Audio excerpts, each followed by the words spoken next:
नमस्कार दोस्तों, आपका स्वागत है एजुकेशन पॉइंट 1989 पर।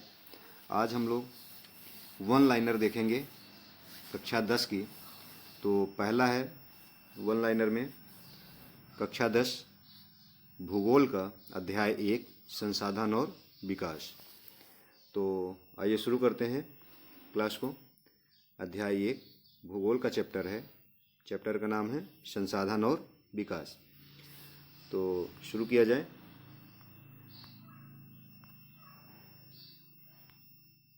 पहला क्वेश्चन है, प्रत्येक वस्तु जो हमारी आवश्यकताओं को पूरा करती है संसाधन कहलाती है। मतलब संसाधन क्या होता है?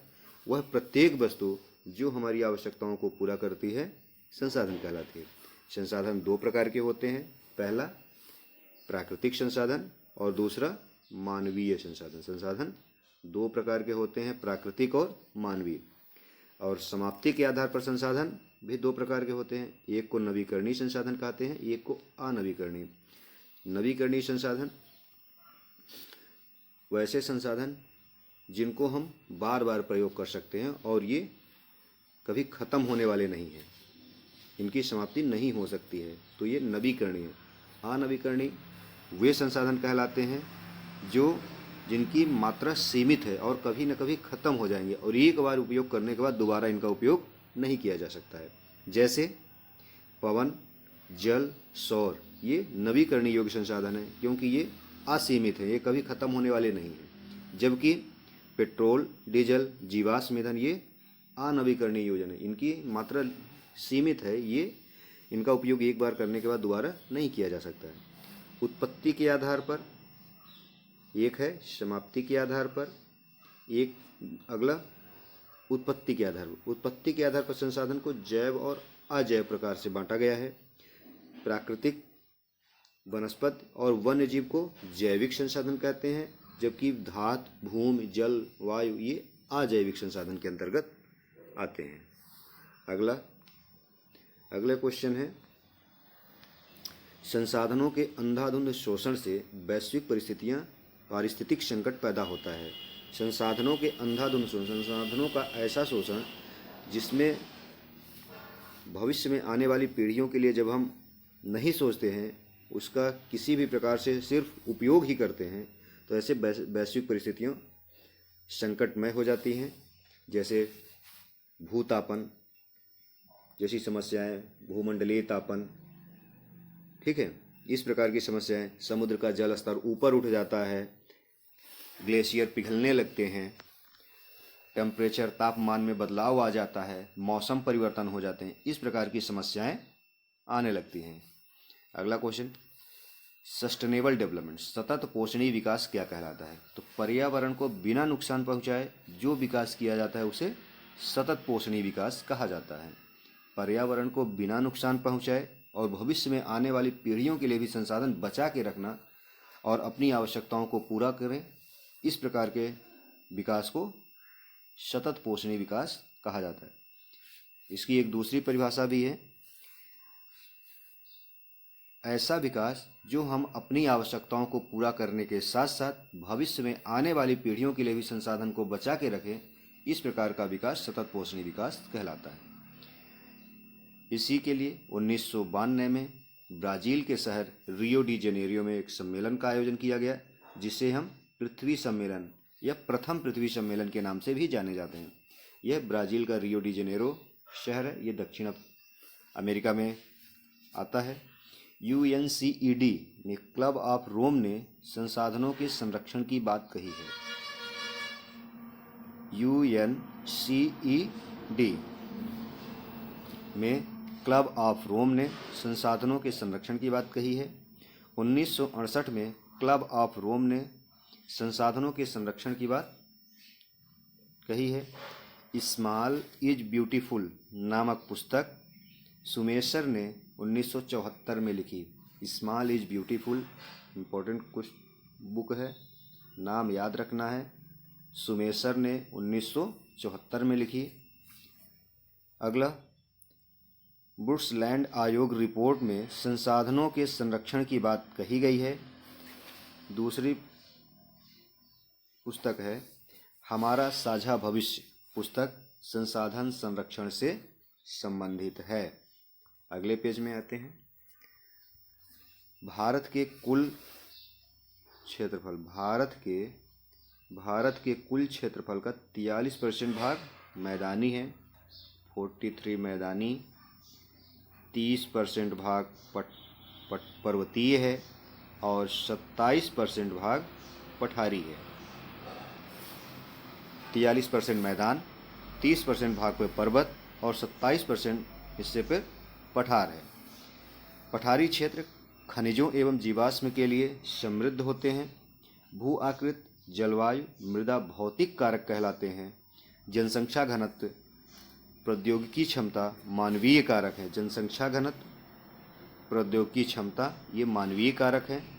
भारत की कुल भौगोलिक क्षेत्रफल 32,87,263 वर्ग किलोमीटर है। 32,87,263 वर्ग किलोमीटर है। इसको शॉर्ट में आप 32.8 लाख वर्ग किलोमीटर भी कह सकते हैं। राष्ट्रीय वन नीति 1952 के अनुसार भारत में 33% भूभाग पर वन होना आवश्यक है, वनों से आच्छादित होनी चाहिए। कौन सी? राष्ट्रीय वन नीति 1952 के अनुसार भारत में 33% भूमि पर वन होने चाहिए। पंजाब हरियाणा में अधिक सिंचाई के कारण भूमि निम्नीकरण होता है, क्योंकि इसके खनिज तत्व पानी के साथ चले जाते हैं नीचे। आइए अगले क्वेश्चन की ओर। जनक शैल, जलवायु, वनस्पति आदि मृदा बनाने के प्रमुख कारण हैं। जनक शैल, जलवायु और वनस्पति ये सभी मृदा बनाने में प्रमुख कारक हैं। मृदा का निर्माण जैव और अजैव पदार्थों से मिलकर होता है। मृदा का निर्माण जैव और अजैव पदार्थों से मिलकर होता है। भारत का उत्तरी मैदान जलोढ़ मिट्टी से बना हुआ है। भारत का उत्तरी मैदान जलोढ़ मृदा से बना है। जलोढ़ मृदा का निर्माण नदियों के निक्षेप से होता है। तो भारत का उत्तरी मैदान गंगा, सिंधु और ब्रह्मपुत्र नदियों का मैदान है और इसकी अन्य बहुत सारी सहायक नदियां हैं। तो इसके द्वारा ये बहुत सारी मिट्टी लाकर वहाँ पे निक्षेपित की जाती है, जमाई जाती है, जिसके कारण से यहाँ पे जलोढ़ मृदा का निर्माण होता है। और इन्हीं मृदाओं के दो प्रकार है, बांगर और खादर। जो पहले जमाई हुई है, जहाँ पे अब पानी नहीं चढ़ पाता है, उसे हम पुरानी जलोढ़ मृदा कहते हैं, जिसे हम बांगर के नाम से जानते हैं। और जहाँ पे नवीन जलोढ़ मृदा, जहाँ पे अभी भी बारिश का पानी, बाढ़ का पानी पहुँचता है और वहाँ पे पोषक तत्व छोड़ जाते हैं, बहुत सारे अपशिष्ट वहाँ पे छूट जाता है, जिसके कारण से मृदा उपजाऊपन बढ़ जाता है मृदा में, उसे हम खादर कहते हैं, नवीन जलोढ़ मृदा कहते हैं। काली मृदा को रेगर, ये क्वेश्चन कई बार आता है, इम्पॉर्टेंट है। काली मृदा को रेगर मृदा भी कहते हैं और काली मृदा को कपासी मृदा भी कहते हैं, क्योंकि काली मृदा में कपास की खेती बहुत अच्छी होती है। कपास उत्पादन के लिए मिट्टी बहुत महत्वपूर्ण है, इसलिए काली मृदा को रेगर और कपासी मृदा भी कहते हैं। काली मृदा में नमी बहुत ज़्यादा मात्रा में होती है, नमी धारण करने की क्षमता बहुत ज़्यादा होती है। इसे स्वतः जोत वाली मृदा भी कहते हैं, क्योंकि ये जैसे ही मृदा सूखती है तो ये फटने लगती है, दरार पड़ने लगती है, तो इसे स्वतः जोत वाली मृदा भी कहते हैं। अगला, लाल मृदा का रंग लौह धातु के कारण लाल होता है। लौह धातु के कारण इसका कलर लाल हो जाता है। लैटराइट शब्द ग्रीक भाषा, ये क्वेश्चन अभी एग्जाम में आता है, लेटर शब्द से बना है। लेटर शब्द से बना है, जिसका अर्थ होता है ईंट। लैटराइट शब्द ग्रीक भाषा के लेटर शब्द से बना है, जिसका अर्थ होता है ईंट। लैटराइट मृदा अम्लीय मृदा होती है। लैटराइट मृदा काजू की फसल, ये इंपॉर्टेंट चीज़ है, काजू की फसल के लिए बहुत महत्वपूर्ण है। मरुस्थलीय मृदा रेतीली और लवणीय होती है। मरुस्थल वैसे भी रेत होता है तो रेतीली होगी ही, और साथ में लवणीय भी होगी, क्योंकि वहाँ पे लवण और यानी नमक पाया जाता है, तो लवणीय होती है। वन मृदा पहाड़ी और पर्वतीय क्षेत्रों में पाई जाती है। वन मृदा में वन मृदा ह्यूमस रहित होती है। आइए अगले, मृदा के कटाव और उसके बहाव की प्रक्रिया को मृदा अपरदन कहते हैं। बहुत महत्वपूर्ण है, मृदा अपरदन किसे कहते हैं।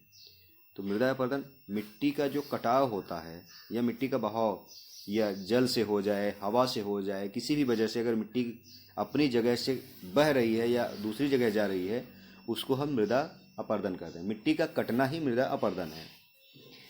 जो भूमि जोतने योग्य नहीं होते हैं उसे उत्खाद भूमि, वेटलैंड कहते हैं। यही मृदा अपरदन का एक बड़ा रूप है, उत्खाद भूमि, वेटलैंड, जो चंबल क्षेत्र में ज़्यादातर देखने को मिलता है। जब मिट्टी कटते कटते बहुत एकदम खाड़ी खड्ड के रूप में हो जाती है, जिसमें कृषि करना आसान नहीं होता है, उसे हम उत्खाद भूमि के नाम से जानते हैं। मृदा का जल के साथ घुलकर बह जाना चादर अपरदन कहलाता है। मृदा जब क्या होती है, जल के साथ घुलकर पूरी की पूरी एक लेयर बह जाती है, पूरा ऊपर का एक परत निकल जाता है, उसे हम चादर अपरदन के नाम से जानते हैं। सोपानी कृषि अपरदन को नियंत्रित करती है। सोपानी कृषि अपरदन को नियंत्रित करती है क्योंकि इसमें एक सोपान बना दिए जाते हैं, कई सोपानों में इसको बांट दिया जाता है, जिससे मृदा के अपरदन को रोका जाता है। पर्वतीय और पहाड़ी क्षेत्रों में सीढ़ीदार कृषि की जाती है। महाराष्ट्र, मालवा, मध्य प्रदेश और छत्तीसगढ़ में काली मिट्टी पाई जाती है। कहाँ पाई जाती है? महाराष्ट्र, मालवा मध्य प्रदेश में है, और छत्तीसगढ़ में काली मिट्टी पाई जाती है। काली मृदा में मैग्नीशियम कार्बोनेट और कैल्शियम कार्बोनेट और मैग्नीशियम अत्यधिक मात्रा में पाया जाता है, मतलब इसकी मात्रा भरपूर होती है। काली मृदा बहुत महीन कणों से बनी होती है, इसकी नमी धारण करने की क्षमता अधिक होती है। चंबल बेसिन उत्खाद भूमि के खड्ड की भूमि कही जाती है। अभी हमने बताया आपको कि जब मृदा का अपरदन ज़्यादा हो जाता है तब उत्खाद भूमि का निर्माण होता है। भारत के पंजाब और हरियाणा राज्य में 80% भूमि पर कृषि की जाती है। और हमारी जो वन नीति 1952 में आई थी, उसमें कहा गया था 33% भाग पे वन होने चाहिए, और यहाँ पे 80% भूमि पर कृषि की जाती है। तो आज का यह चैप्टर यहीं तक। इसी प्रकार से सारे वन लाइनर हम एक एक करके लेके आएंगे।